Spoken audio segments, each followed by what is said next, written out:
Hey, Marc Warnke here. So I want to talk to you a little bit about our Livestock Guardian Dog and our new mate and just kind of strategy in general. This is Storm. By the way, these guys have like cougar claws. I cannot believe how aggressive his claws are and how conscientious you have to be. I don't know if that's true for all Livestock Guardian dogs, but I'm like, his claws are like part of his weaponry. And I don't play with him because he's so strong, and then he tries to play with other people. And the other thing is that he claws you, he'll grab you. He's like, I think for these guys it's a part of their fighting style is that they'll grab you.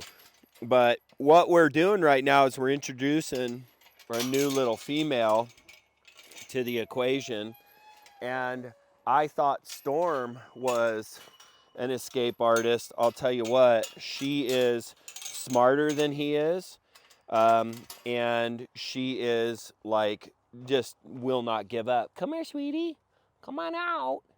So Rain, come here, sweetie. What are you doing? What are you doing in here? Huh? Good boy. Good boy. So this is Rain. Oh, it's just so painful.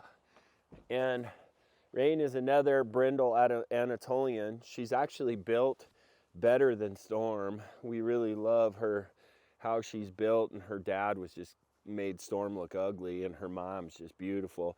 She's probably going to be in the 100 to 110 pound range. I'll kind of come over here in case the sun's in the way there.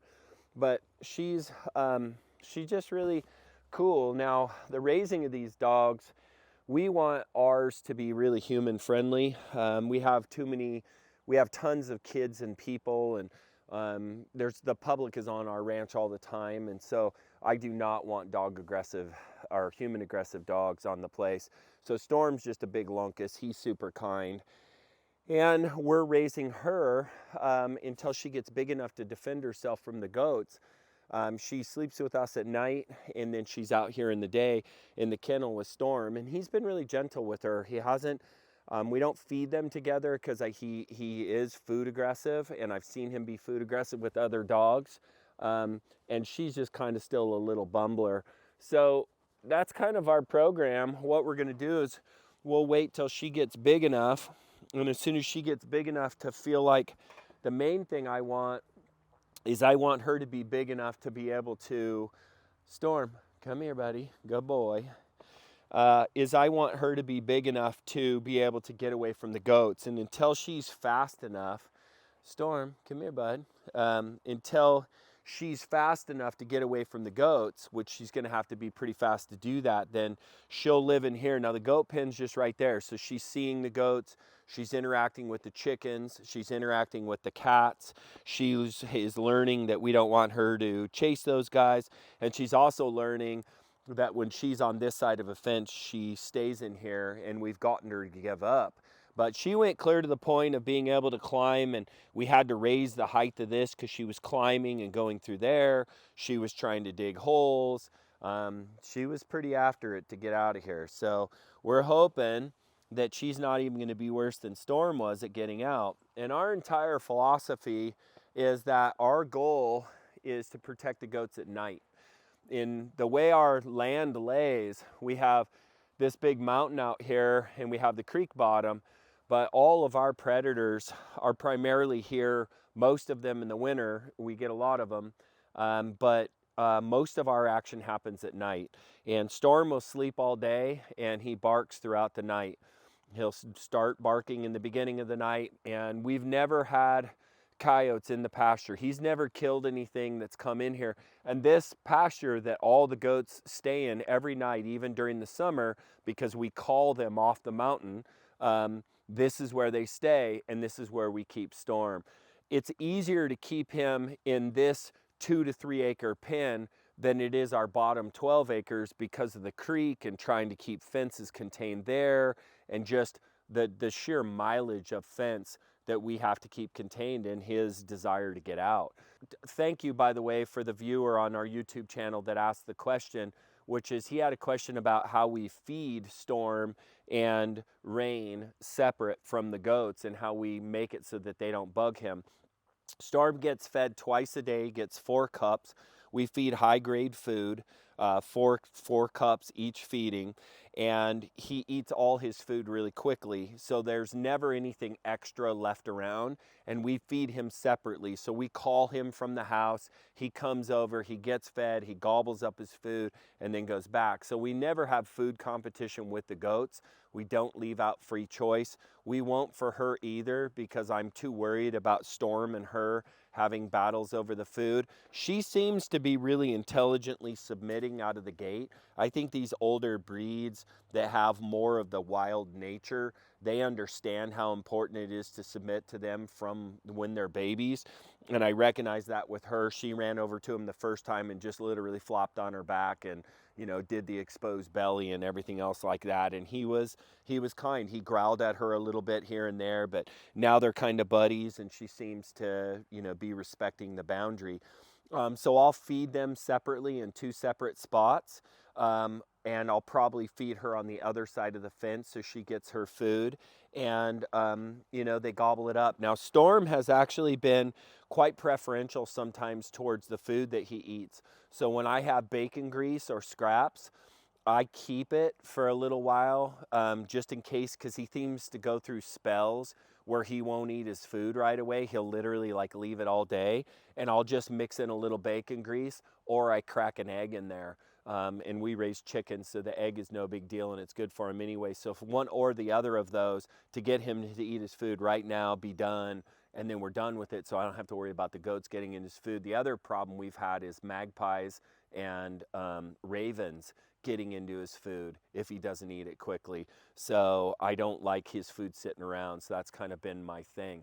So that's the little Rain and Storm update. Rain is just a super sweetie. She's looking like she's even going to be smarter, and she's just beautiful, super light coat.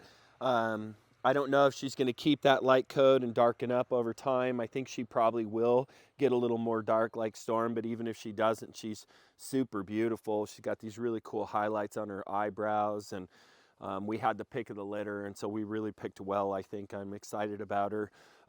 And just in case, you know, you want to be somebody who has access to one of their early litters. I mean, we're still probably almost 2 years out, but we are going to be producing babies off of Storm and Rain, and you guys will have a chance to get some of those from us. So, by the way, too, just so you know, on these dogs, they're both purebred from purebred parents that are papered. I personally didn't want to go through the process of getting his breeding papers, which meant he went from being a $700 dog to a $2,500 dog. And the same with her. She went from a $700 dog to a $2,500 dog with breeding papers. Rather than having you have to pay those exaggerated rates and all that stuff, I'm just going to be able to show you that these are purebred Anatolians, and you know, if it's so important for you to paper them, then I'm probably not the right guy for you. But if you want to pay a reasonable amount for your dog at $700, it's just a better way to go. And you know, I don't know, then we're not kind of playing the game that I don't really like to play, which is that other weird stuff. So anyway, so I hope you find that helpful. I can tell you that my sense of ease of owning goats and having a livestock guardian dog protecting them is literally irreplaceable. It has been such a gift to have Storm around. The negative side has been the barking and the propensity towards getting out. We live on a highway. I've always been so scared we're going to lose him if he gets hit by a car. And we've had some close calls, and we've lost a dog on the highway that used to be his buddy. So it's a real deal concern, and keeping him in has been no small thing. He literally goes to every gate every night and tests it with his foot to see if it's open. So we have to be crazy diligent, and we changed our gate configuration. We changed a lot of things just to accommodate keeping this dog in, and that is the pain in the butt with these guys, is that they are rangers and they want to get out. So hey, I did forget something, and so we're going to kind of fit this in at the end. 2 things. One is Storm does have a doghouse. And we have another dog house that we're going to put out there and see if they use it. But in my experience, they have not been using their dog house. He hasn't, because he prefers to bed with the goats. So he actually beds with the does, the females, because they're kinder to him. And so he hangs out and beds with them. He does have a dog house. I think having that option for yours would be kind. It's what we do. And I wonder, now that he has Rain to hang out with, if they'll hang out in the doghouse together. So we will be doing that. The other thing that I want to let you know is that these guys, you know, I mean, Storm's like 2.5 now. And when he has access to our breezeway, he chews up collars, he chews up leads. His new favorite thing is to pull the tarp off of our hay that we store in the breezeway. That may be something that you consider. It's something that I'm considering, not allowing him access to those sorts of areas, because he kind of creates a pain in the butt by doing that. You know, these guys are big, powerful, chew on everything puppies for like 2 years, and that's a pain in the butt. So bear that in mind in kind of your setup. And the other thing is we're going to begin experimenting this year with a thing called a jump through. And it's where you create a diamond and you teach them how to jump through this diamond, and you raise it off enough and you make it small enough to where they actually kind of athletically jump through and make, you know, they do like a little, you know, like a Superman dive, and they squirt right through these small openings that we find that at least that I'm hoping that the goats won't be able to use. And then when we have the separation between the different pins, the way to let the dogs flow from the different pins is through those jump throughs. Now, we haven't had time to experiment with that yet. I've seen and read about it, and other people have professed success. I'm going to try with mine. I'm sure it is dog centric. Certain dogs will do it. Certain goats will become a problem with it. I know it works well with sheep because they don't have the agility to jump through as much. I don't know how well it'll work with goats. So we'll begin experimenting with that jump through. And my curiosity is if I can create a jump through to some of the other pins. But I have found, like, Storm can't get to my weather pin on the edge of the property. He can't get there. But nor those chickens that are down in the creek bottom, but they're right on the other side of the fence where he is. And we have never had issue. And again, we have coyotes, cougars, and bobcats around our property literally on a daily basis, especially coyotes. And we've never lost a single animal, chicken, not to raccoons, not to anything. And just Storm's presence inside that perimeter has kept most of our property free. Occasionally up on the highway side, I'll see a raccoon track or I'll see a coyote track, but they never come down on the lower side of the property because Storm's here, even though he can't access it. If I were to have the ultimate setup, I would let him have the run of the whole property. But I think he would spend more time kind of engaging with humans if he did. And I don't know if I super like that side of it. I think he would get less herd centric and more human centric. And these guys have a job to do, and I want him to do it. Shea, before we go, you gotta get video of this. It's so cute where they're at. Come around over here and look at this. Hi, you guys. Yeah, you guys are so cute. You're a good boy. You're a good boy, Storm.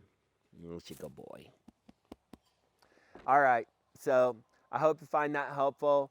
Bear in mind that we really appreciate your business. We love being helpful to people doing homesteading and goats and everything else. And goats are obviously my expertise. And, you know, we have a huge online global following now of people who watch us. And part of the reason we're able to do this and have a professional filmer and editing and everything else is because people do business with us. And so, you know, we have courses and everything you need to know about raising goats, and, you know, anything you need for goats we have. Please, you know, do business with us on PackGoats.com. It helps us keep the light on, helps the content be better, and helps us become better and more able. Because you can sure help a lot of people with a full bucket, but it's hard to help people with an empty bucket.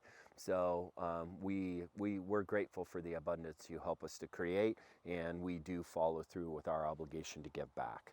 So hope you find that helpful. Marc Warnke signing out.